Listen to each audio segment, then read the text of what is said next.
2024, the Year of the Dragon. In Japan, the dragon symbolizes power, wisdom, and they are a symbol of abundance. They are protectors and creators, offering us strength and power. This is the year of the wood dragon, which adds another element of stability and the ability to withstand challenges. The wood dragon promotes vitality and regeneration, personal growth and prosperity. I thought I would make a memorable piece to add to my collection to remember this year, and to remember to be strong. Personally, this year has been incredibly difficult for me so far, and the symbol of the wood dragon has brought me the subtle reminder to maintain some kind of balance and harmony, even in times of difficulty. In Japanese folklore, tales of heroic deeds and mythological quests often revolve around encounters with dragons. They would challenge mortals to overcome their fears and embrace their destiny. In these stories, dragons represented the balance between opposing forces, yin and yang, chaos and order, life and death. Known as Tatsu or Yu in Japanese, these divine beings are linked to the creation of the universe itself, and were said to control the elements and govern the forces of nature. So what is a Kogo? This is a small container, usually made from ceramic or lacquerware, used to carry the incense to the furo or ro during the Japanese tea ceremony. During the first kettle, or the first tea ceremony after the new year, a kogo with the symbol of that year is usually used. Kogo can come in many shapes and sizes and is a great opportunity to display creativity. Though this is only a small item, they can often take a long time to create and perfect. As this one is going to be hand sculpted, I expect it to take a long time.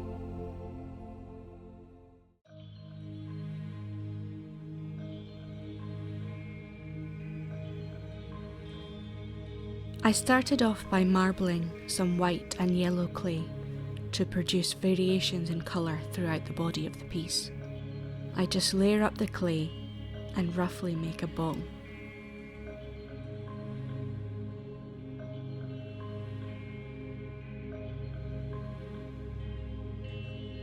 After making the rough size of the kogo, I split the clay in two so I could make the two halves. This would have been easier with a wire, but I just had a blunt scalpel to hand, which I'm going to use for the carving process. With the cup of my hand and fingers, I started to push out the rough shape that I wanted the kogo to be. This inside part gets perfected later, so no need to get too perfect at this stage. I put the two pieces together and started to carve and tear the clay as one piece. I really enjoy this process.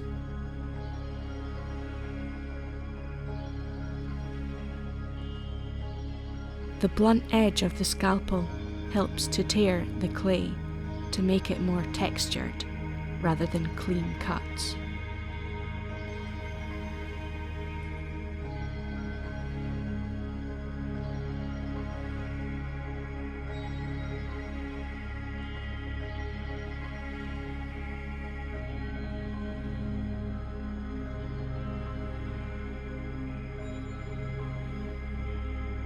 So this is the outer box carved.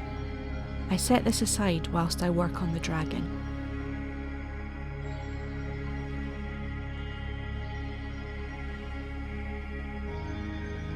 I sculpted the dragon from only white clay, so it would stand out from the body of the piece.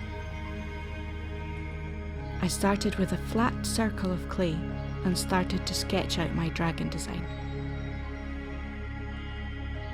The good thing about clay is that you can easily erase your work and start again.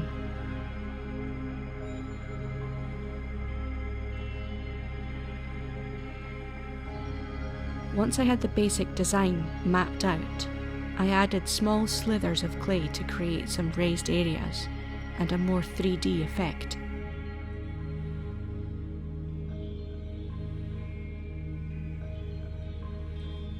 Once the relief had been added, I started to carve out around the shape of the dragon and smooth out the design.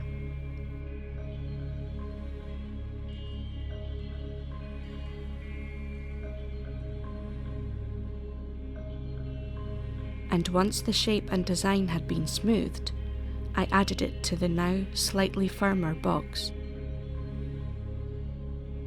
by slipping and scoring both pieces and going around the edges of the dragon to blend them to the box. Once the two pieces were together, I started to add the finer details.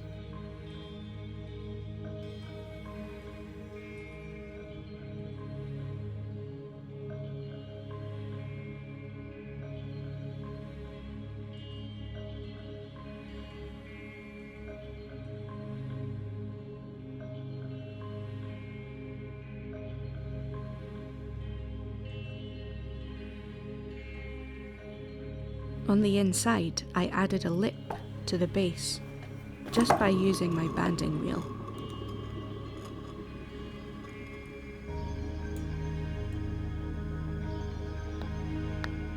I then went in and burnished and cleaned up the inside, making sure the pieces were super smooth. I removed some clay from the lid to make it less heavy and to make a nice recess. As I went, I made sure the two pieces maintained a tight fit. And here it is, ready for the finishing stage. You can see here the yellow and white variations in the box.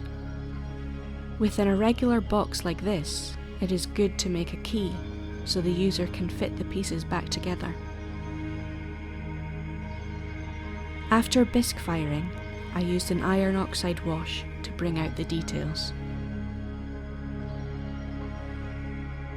See how the pigment settles into the details and the raised areas remain lighter. If you think it's too dark, you can always wipe it back with a sponge. I used a thicker glaze on the inside where the incense will touch to prevent any smells from lingering in the piece and ensure an easy cleanup.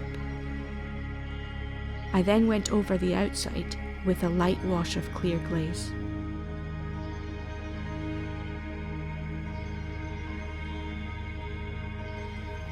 Here is the finished incense container, or Kogo. I like the way the dragon stands out because of the slight variation in clay. The glaze on the inside, I think, complements the iron oxide wash.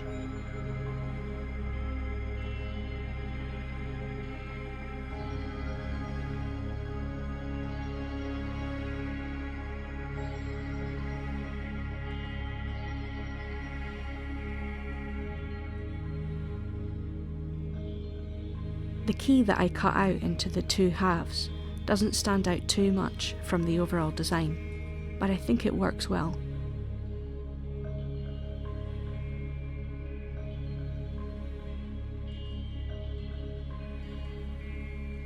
It's a lot more whimsical than my usual work, but I really enjoyed sculpting and designing this piece.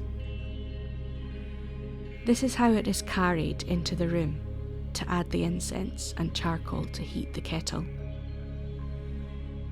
Thanks for watching.